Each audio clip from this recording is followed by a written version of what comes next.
Kia ora, Tina Koto, hello, and welcome back to the Craftsmen Collective. Oh yeah, we're finally back on the server, guys. Had a bit of a break there. I've actually got one episode waiting in the wings for you guys. I'm not going to say any more than that. So dedicated bird fans will probably already know what I'm talking about, but yeah, as you can see at the moment, I'm at the bottom of a very, very deep hole here. We're right down at bedrock. Right down at bedrock. Yeah, if we go ahead and press F3, you can see on the map as well, we're actually on Y level 1 here. So there's a, I think it's called the flat bedrock plugin or something like that. Takes away the sort of the layers that sort of make bedrock up to level 5 or something. Yeah, anyway, so we're here. My quarry's finished. Yeah, this is the quarry hole, of course, obviously. I've taken all the water out. Getting the water out was probably actually pretty intense because that lagged the server pretty bad. Sorry about that. Yeah, and it's actually really interesting just kind of taking a step back at this and just sort of taking a nice cross-section of the world like this, you know, seeing patches of dirt, some of the ores. Yeah, there's a lot of valuable ores in here still. There's like redstone, you can see some silver there, nickelite, well that's not that useful. Tons of diamond in this corner. I'm probably going to get that sometime off camera soon once I have Fortune 3. Don't have that at the moment, yeah. Just want to try and get as much as I can out of there because I was actually a bit of a derp when it came to near the end of this, right down when it got down to the diamond layers, you know, 15 below. I was kind of not paying as much attention to this as I should have been, and sometimes when I came on to the server, like, items were just sort of pooling right around here, like the quarry, there was no room in the pipes and the chests and stuff, so it was just falling on the ground and despawning. I probably lost a ton of diamonds doing that. Alright, so over here, here's the 4 chests showing us the loot.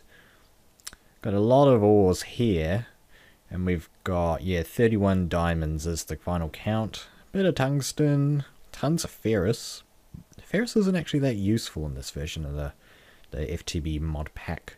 Kind of interesting. Tons of these Vs shards, that's going to help us with Thorncraft a lot. A huge amount of uranium. There's actually so many items that I've kind of had to just throw them into wherever they would fit in the end.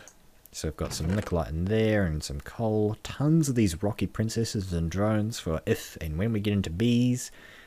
Did have some requests to do bees in this on the server, so yeah, probably going to get into that at some point. Pretty much that's full of nickelite. Yeah, this is pretty full of redstone. Yeah, this is all the ores as well. Huge amount of apatite. Yeah, even more V shards, more red power 2 gems, tons of gold, tons of everything. The diamonds though, when you got like a half stack of diamonds, not that great. Anyway, if we come over here, look what I've done. Look what I have done. Look at this behemoth. I've pretty much taken out most of the Buildcraft, almost all of it. I'll actually fire it up and we can kind of have a working example of what's going on here. So, if we take a look on this chest here, the idea is that as your quarry is going, at the moment, just one item's going to come down the pipe. At the moment, it's set to iron. You guys were here when I did that. This is all the iron that we've picked up. A huge amount of that. So that's all in there and looking pretty good. And this here is a timer. You guys should be pretty familiar with that. It's set to 15.05 seconds there. And yes, so that's going to pull, this is a transposer, so it's going to pull one ore out at a time. And you can see it going along the tube there. Going along and along and along and into the grinder. This all used to be Buildcraft pipes. I've all changed all that out with pneumatic tubing. So I just want to turn this on before I show you what all that does. So this is the grinder. We all know what this is by now. That's going to grind up the iron and turn it into that iron gravel.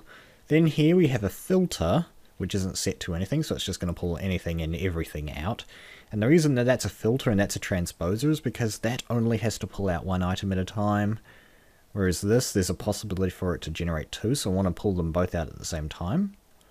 So there's that. And then what happens is that the dirty iron gravel, once the transposer pulls it out, it goes into our mixer here. Man, just all this muddle of stuff to get there. Yeah, so we've got this here. It's going to put some dirty... I'll actually switch that to there real quick. Something interesting about it as well is that if you actually do that real quick, you'll see the progress bar didn't actually reset. It kind of just goes down a little bit, which is kind of cool. Oh yeah, probably should have turned this on as well. Otherwise we'll stop the system for a bit. Alright, so yeah, we've got our pretty close to the setup that I had during the Feed the Beast and earlier on in the Craftsmen Collective. It's pretty close, but there are a couple of differences. The most important difference is that there is no longer the retriever here. It wasn't really feasible to have the retriever with this setup. So I've gotten rid of it. And in its place, we now have a transposer here as well. The difference between the transposer and the filter is kind of... You know, if you're not looking for the right things, it is kind of difficult to notice. But yeah, here's a filter here, and here's a transposer. Well, there's another one here. So this one's here's kind of got green band, and then a hole at the back, a hole on that side. This one's kind of more of a sort of a light brownish, and then there's no hole there. So that's the difference visually. So yeah, there's just a filter there. That this timer back here is controlling the filter, and that's set to 3 seconds. That's just to make sure that it's pulling out items faster than the mixer can process them. Also as well, I'll talk about that once we've finished the tour here. So that's going on. Yeah, there's more items going in and out. That's not what I was going to say, but yeah, there's that thing. So I was having a bit of trouble. This is one of the things I was having trouble with, is that this transposer didn't seem to want to put things into a pneumatic tube. So I've had to put a chest here as kind of like a buffer. And this chest is connected to a sorting machine. A sorting machine which I did eventually get working. I had to go to the wiki for this one. But yeah, so there's I think the mode that it's set in at the moment is where if it receives an item that isn't in its database, it'll send it along a default route, which is indicated by that color there. In this case, just white. And the two items in its database is sludge and a bucket. The sludge is going down the orange path, and the bucket is going down the magenta path. The magenta path, as you've already probably seen by now, leads back into the deployer. So that is the replacement for the retriever, and this works quite well. So, and the white path, of course, leads into the next step, the slag furnace. That's just kind of a built-in feature for if I want to switch out the ore at some point, it's not kind of locked into using iron or whatever. At the moment, I'm just using iron just because. It's a bit complicated to worry about different items. You need more than one mixer and all that kind of stuff. Might get to that at some point. Who knows? This is just kind of I guess I'll call it, what's the word? Oh, prototype, that's right. Yes, I built it. And so we've got the slag furnace here. Items come into the top. With all of these items here, you can't bring them into the sides. I think I've shown it on camera where we've had that problem with the mixer. Where pulling things into the side is actually going to stick them in this side, which is not what you want. So you have to put them into the top, and the same goes for the slag furnace as well. So yeah, that's processing items, and then we've got a filter here, which shoves it along there, but I guess I should show you the orange path. So the orange path is, here's the exit for it here. And this is basically just taking, I'll just wait for some to show up, should be any second. Another bucket's gone out. Here comes some. So that's the sludge. The sludge comes in here, gets turned into clay, and then it gets pulled out using Buildcraft Buildcraft engines, because this is an item or block that we have not seen on my channel in a very long time. The auto crafting table from Buildcraft. Really, really cool and pretty much overpowered thing here. But what it does is you can specify a recipe inside. And whenever it has more than one of the item, you can go ahead and pull it out with a Buildcraft engine. It has to be a Buildcraft engine. This is the thing. This is why Buildcraft pipes are in, because this is compatible with Buildcraft pipes and not the tubes, the pneumatic tubes. I've tried it. It doesn't work. So, and then I'm just storing my clay that's generated from the sludge as blocks. And my one concern is that we're going to run out of space eventually. So I'm probably going to want to upgrade this to a gold chest or something at some point. Not a huge priority right now, as this is just kind of a prototype thing. But yes, so then there's this filter pulling out the chunks. And then it's sticking them. Now here, so I'm kind of working on this right now. It's putting them into the crystallizer, and then at the moment it's just sticking them around the outer edge. Now the one difference between all these items in the crystallizer is that for some reason, when you put things into the top in the crystallizer, it sticks them in the output slot, which is not what we want. We want to put them around the outside, so you have to put it into the side for some reason, is what I found. And I'm just experimenting. I'm probably about to experiment right now. I'll probably try and do it on camera really quick for you. Do I have any spare sticks around? There are just tons of chests all over the place with just leftover McGibbons from goodness knows what as I've been building this thing. Yeah, it's taken me a couple of days on and off, just, you know, just gradually chipping away at it until I finally did get it. Let's see, we got a little bit of wood here for some sticks. I think I've got a spare stick around, but you know what? Let's just make more sticks. There's just so much stuff. Man, I can't believe what I just did there. Okay. Need to get rid of some of this, yeah. I guess I could talk a bit about painting, because we haven't never done that on my channel before, so long-time viewers will never have seen that on the channel before, so I may as well talk about it, right? Yeah, that makes sense. So painting is actually a really complicated process. The sorting machine itself just kind of comes with the painting aspect built in. Like, it dyes things automatically. The boundary around items as they travel through the pneumatic tube network indicates what color the item has been painted. So the buckets get painted purple by the sorting machine. Painting the tubes, however, is actually a lot more complicated than what you're seeing here. The first thing that you have to do is actually go ahead and make a paint tin. One of these things here, or just, you know, like, let's take for example the white paint. The recipe for the white paint is pretty complex. You're going to need some bone meal, which in Minecraft 1.5 is like a dream commodity. You're going to need some flax seeds, which are from Red Power 2 as well. They're pretty easy to come by. The paint can itself is actually a little bit harder to make. You need to take 7 of these tin plates, which gives you 3, which is awesome. I made a couple of extra tin plates by accident, but I did have enough paint cans, obviously, to get this done. So the recipe for the tin plate itself is also pretty complex. You're going to need yourself an alloy furnace, a piece of tin, and 2 iron ingots, and that'll get you 4. So you need to spend 2 tin and 4 iron. It's not exactly expensive in terms of resources, but it's pretty expensive in terms of time, I would say. So once you get your paint can, you can then use your paintbrush. Where is the paintbrush recipe? Here it is. A stick and a piece of wool, so that's pretty cheap. And then what you need to do with that, let's take the recipe for yellow paint. You need to take your paintbrush and put it there with your yellow paint. And then your yellow paint has a durability bar. And then once you've got your yellow paintbrush, you don't need that anymore. And then you can start using your magenta paintbrush, or whatever paintbrush you want, and the paintbrushes as well have a durability bar, so you don't have to make paint all that often. You have to make a lot of brushes though. I'm not sure what happens once the durability bar on the paintbrush runs out. Maybe it turns back into a paintbrush. Probably just gets destroyed though. Plenty of wool and plenty of sticks in the world anyway, so that's not too much of a concern. So yeah, the main thing that I wanted with this design is that I basically just want to turn it on and walk away, and for it to just keep on working without human intervention. But there are a couple of issues there, particularly where it comes to factorization and its relation to pneumatic tubes, and that is that with factorization we are generating more items than we're putting in. Remember, we take one piece of iron ore, we could get as many as 3 iron ingots out of it, which is a lot.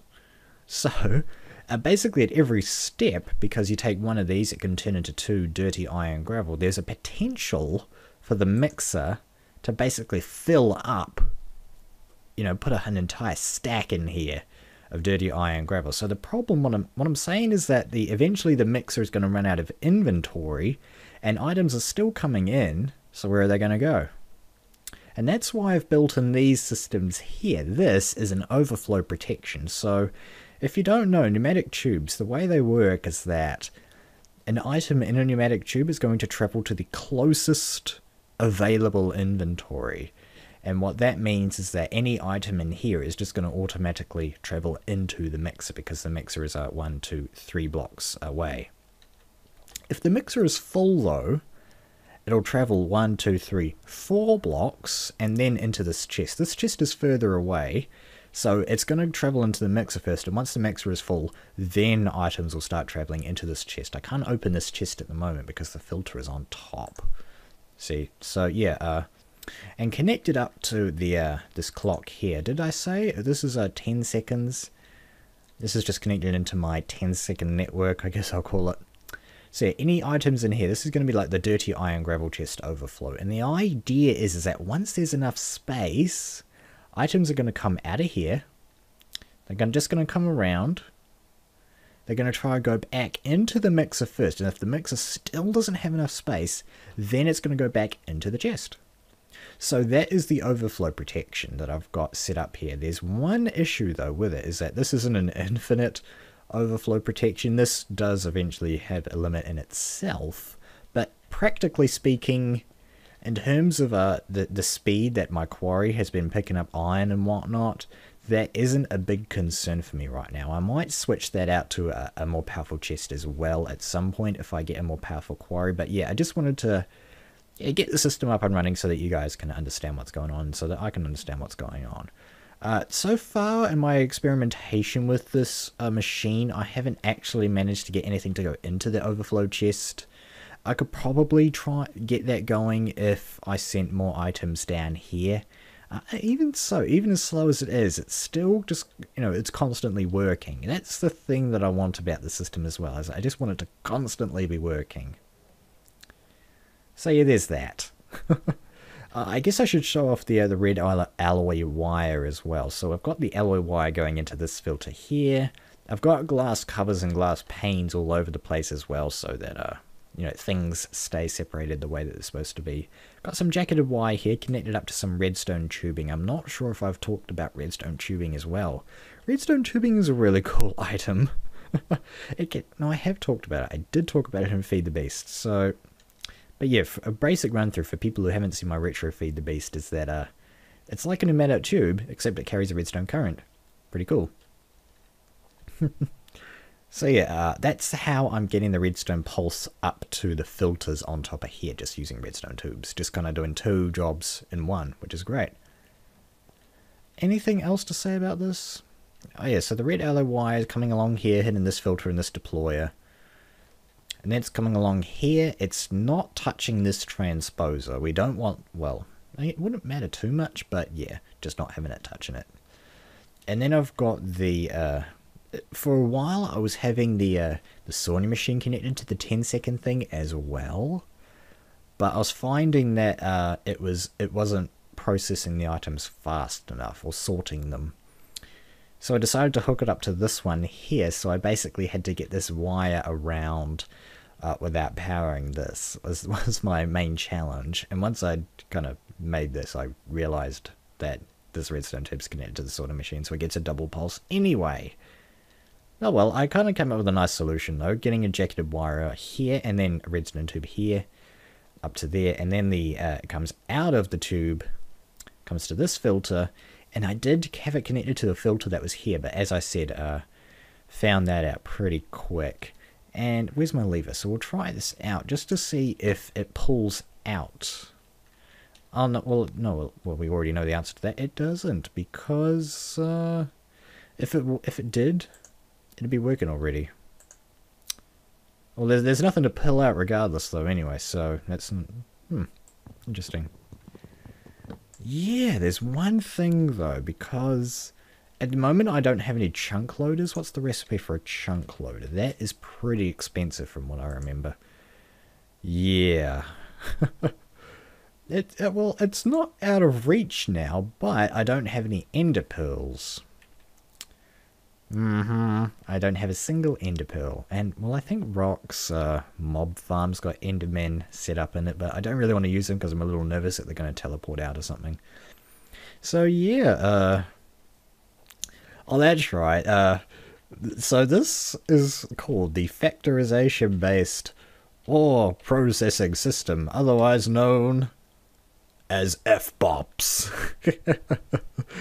So that's the name of this guy, FBOPS. It's pretty complicated when you look at it as a whole, I think, but I think I've got it pretty much as simple as can be.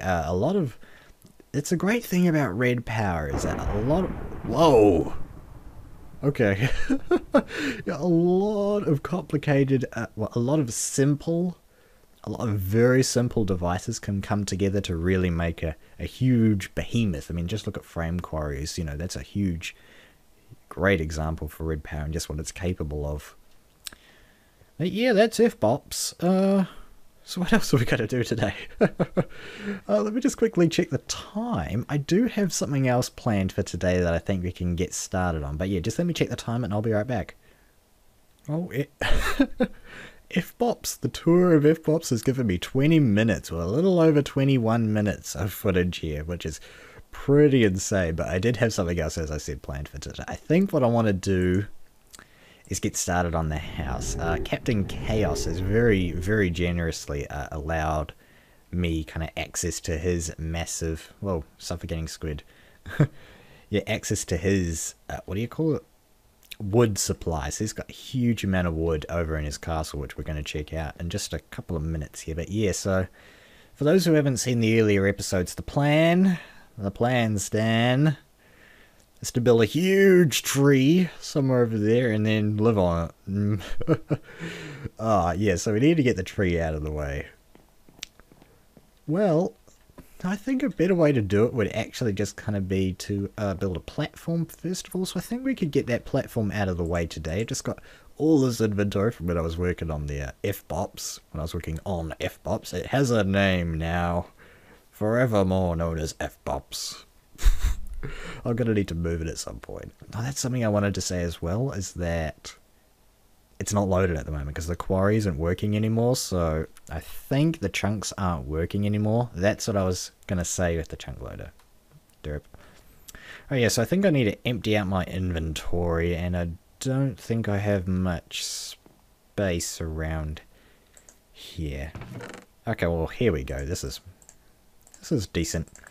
Yeah, get my paintbrushes. There's just a ton of items just floating around in chests over there. I really am worse than generic B in terms of keeping things nice. Alright, yeah, see, look at this. I had 2 different stacks of red aloe wire in my inventory. What was all that about? Alright, I got a spare filter, and that's... okay, we get rid of those. And the rest I could actually just gotta keep on me, I suppose. Lever. There you go. Right, I like to keep a bit of wood on me as well, but actually I've just thought of an idea. See, here's the thing, what's it called? Bag, I think, yeah, there it is. This is just an idea that I had just now, the canvas bag. This is a red power 2 item. It works just like, you know, sort of the ender pouch or the backpack from forestry. It's kind of like one of those items, you know, you have a bag and it goes in your inventory and you can store extra stuff. It's like a walking chest, a mobile chest in your inventory. You know, yeah, so it requires canvas, which requires string and a stick, which requires silk wisp apparently, and silk wisp comes from silky propolis. I didn't know that till just now, but yeah, that's the thing. And I've got a bit of leftover wool from a certain event which has yet to be broadcast on the channel. Won't say any more about that. So yeah, let's try and head to Captain Chaos's house. Now I was having a bit of trouble with my books when we updated Mistcraft. Let's see if they're working now. They should be. Oh yeah, okay, I've got my book on me. Captain Chaos kindly made me a new book as well. Thank you. Whoa, okay. Bit of lag. That's intercontinental. intercontinentalness. Yeah, the server is in America, I think. I don't know exactly where, but it's far enough away where we have to... I think it's the internet cable actually goes to Australia, then over to America. I can't remember. But anyway, what was I looking for again? Captain Chaos's place. I love how he's just like, I'm gonna put my book up there and no, ain't nobody gonna stop me. That's really what that says to me. That's kind of funny. Alright, yeah, this is his castle. Thank you for the base setup from Peko. And Peko released a video today as I'm recording, so I guess this is something that he did during his episode. Whoa! Paintings. Oh, ooh. Okay, we don't want to touch that. That's all for Cap. Right, now, he showed me whereabouts it was. There was some kind of downstairs area. Here we go. Is this it? Yeah, this is it. So, yeah, this is all his wood. Which is, I guess you could say this is a fair amount. Let's just grab a couple and... Well, even...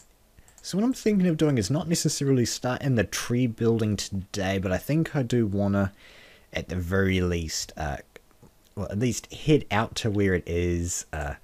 Just going to lay the foundation, the scaffolding, that sort of thing out there.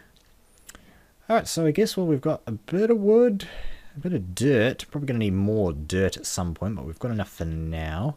Let's head back home. I didn't have a Mistcraft book for a while, so I was just going to using the Nexus to get around because I'm a total noob at Mistcraft.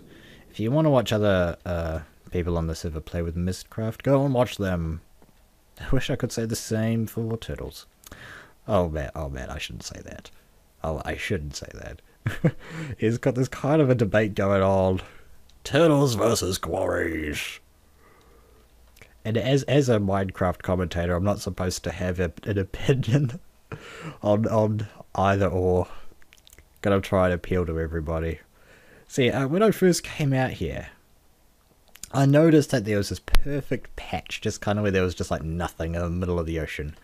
And this is really what I wanted. Actually, I could see a bit of oil over there now. Yeah, can you see that? You might not be able to see that, but there's a bit of oil way over there. Alright. Well, anyway, let's see if we can head down into the gloom. Oh my goodness, I can't see anything. I'm just going to keep on heading down. And then I just hold down right click. There we go. So now... Well, there we go. That's the tree. So long, see ya. No, okay, yeah. Just wanted to get that going so I could get a bit of a... How exactly do I want to do this? I did want to do it at about the middle here, which is where we are. Did I want to do an island? I didn't actually, when I originally thought of this, I didn't have an island in mind. I was going to kind of do one of those swamp trees that kind of has roots coming out of the ground, but maybe an island is better just because it'll make it a lot easier. So why don't I just get a little bit of a block here? I don't know, just something. So how big do I want the trunk of this tree? Well, I'm thinking the tree's going to be pretty tall, so I don't want to make it too large, otherwise it's going to take too much wood to make. Probably Captain Chaos's wood supply. Even that won't be enough, so maybe not too much bigger than this. And plus I want to kind of have a like a curve in it. Well, not a curve, kind of, you know, more growth down the bottom, and then sort of less growth maybe in the middle, and maybe a little bit more growth up top, I don't know, as it sort of branches out to the various, well, areas of the tree house, bird nest thing. So, well, I do actually want the base to be a little bigger, probably about this size for the main trunk would actually be good. Maybe a little bit bigger down the bottom, but I think the first thing I want to do is actually just kind of establish, well, what height do I want to build on? I don't have to jump, I can just use my jetpack. I actually want to be a little bit careful. Oh, okay, yeah, I've got my solar helmet, so I don't have to worry too much about running out of EU, especially since as I'm way out here in the middle of nowhere. How tall do I want my tree? Well, sort of about there. maybe a bit above the cloud height, maybe a little bit. So as imagine I'm looking sort of at the void fog distance. I'm thinking if that was the base of the tree, I probably want it a little bit above the clouds. So we'll go a little bit above the clouds and see what that looks like back from, say, the Ela. See how that looks. Okay, we're coming up to the cloud layer. So I'm going to have to move pretty much everything I own up here, aren't I? At some point. Very soon. I'm thinking of getting the actual home base kind of set up first and then building the treehouse around at least the top layer. The trunk we could probably do as a couple of episodes here, a bit of a few talky episodes. That'd be the first Craftsmen Collective talky episodes I've done, but 140, how's that? Okay, we'll head back to the Ela. Which way was it? So that way. Okay. Well, it's pretty tall. We've got a bit of lag there, so there's a floating block there. Yeah, that is pretty big. That is probably a bit too big, I'd say. Well, that's alright, we can, what do you think? I'll ask the people in the comment section, what do you guys think? Is that oh, that may actually be okay. Whereabouts are we? There we go. Can we see it from back here? Might not be able to. Come on. Yeah, it's way out there. Okay, yeah, it loads, unloads just, of course. Oh well. Come back. Please. Okay, what's happening? Chunks are loading. There we go. Yeah, that's not too bad actually. Maybe a little bit smaller. No, how about this? How about sort of like the very bottom where you sort of come up to the top area is right just above the clouds. That way that 140 height is actually pretty reasonable, I'd say. Well, it's not exactly a great place to end, but I think we have enough footage here for now. So yeah, well, this was it for the Craftsmen Collective for today. My name is Birdtross, and kia kaha. Let me just... we'll fly back to the Ela. Oh man. Yeah, later guys. Hey guys, just wanted to thank you for watching this episode of the Craftsmen Collective. I actually felt that this was a really good episode today. And don't forget, if you liked the video, go ahead and hit the like button below the video. It'll help people who are searching for other Craftsmen Collective videos out there to find this one. Always appreciated. If you haven't yet, don't forget to hit that subscription button as well. You get notified in your YouTube feed whenever I upload something new. I always try to upload pretty regularly, so yeah, always keep a lookout for that. If you're looking for more content from me, then look no further than at the screen right now.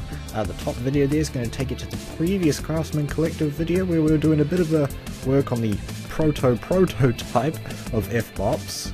Yeah, most of that was actually completely ripped out, wasn't it? Yeah. Still a good episode, of course. Down there in the bottom left is my latest Minecraft with Birdtross series. That's sort of a more laid-back series where I kind of talk a lot more about personal things and stuff like that. Pretty cool series. If you're interested in FTL footage, look no further than the bottom right screen there. That is going to take you to my Stealth Cruiser Unlock video that was recorded during one of my live streams. Really cool moment during the stream. Thanks again guys, hope you come back for another round of Craftsmen Collective later.